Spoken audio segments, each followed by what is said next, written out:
In a quiet Texas town, a single father's world was shattered overnight when his little girl suddenly stopped breathing.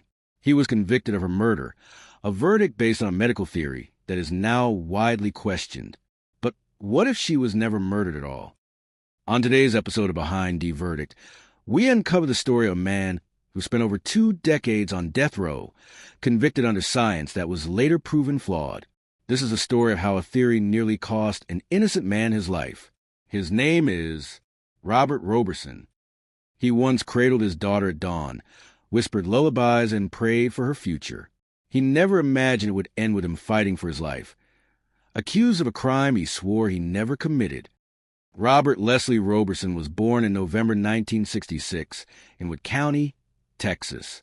Over the years, he was known by those close to him as a quiet man, a father who cared deeply, even if he didn't always express emotion the way others did. What his lawyers later revealed was that Robert was autistic. He had autism, which is why his calm, reserved behavior was misinterpreted by many as lack of remorse or guilt. In early 2002, Robert had recently gained custody of his 2-year-old daughter, Nikki Curtis. She had been fragile, often sick, and had spent time in foster care under the supervision of Child Protective Services. Her mother had struggled with instability, and for a time, it seemed the only way to protect her was under the care of her father. That year, she fell ill with high fever, vomiting, and trouble breathing. For days, Robert watched over her, praying she'd get better. One morning in early 2002, after a restless night, he awoke to find Nikki unresponsive. Her lips were blue, her little body limp. He rushed her to the hospital, desperate and terrified. Doctors worked frantically.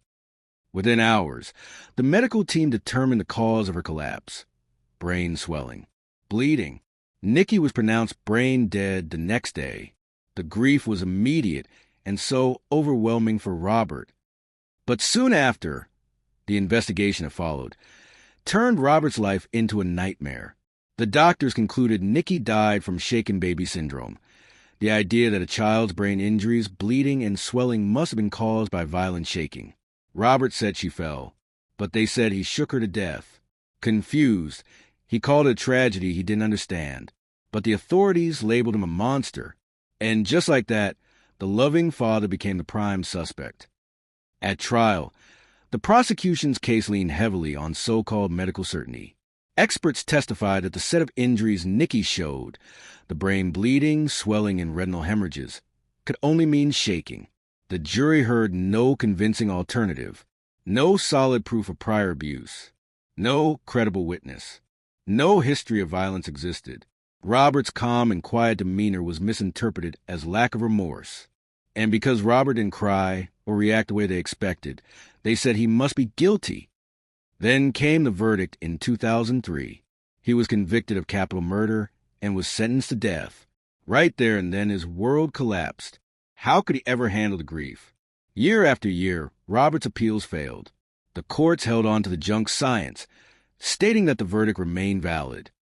But time and new knowledge gradually began to creep in. Medical scholars began questioning shaken baby syndrome itself.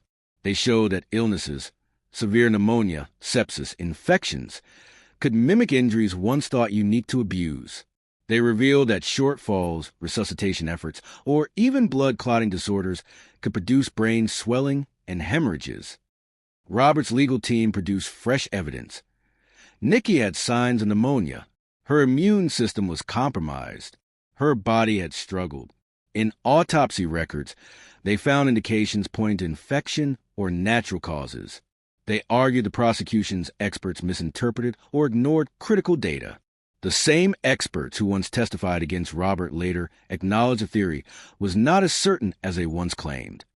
The original lead detective, Brian Wharton, the very man who helped convict Robert, began to speak out. He said he regretted his role, noting that behavioral traits once seen as guilt might have been misread, especially after learning about Robert's autism diagnosis.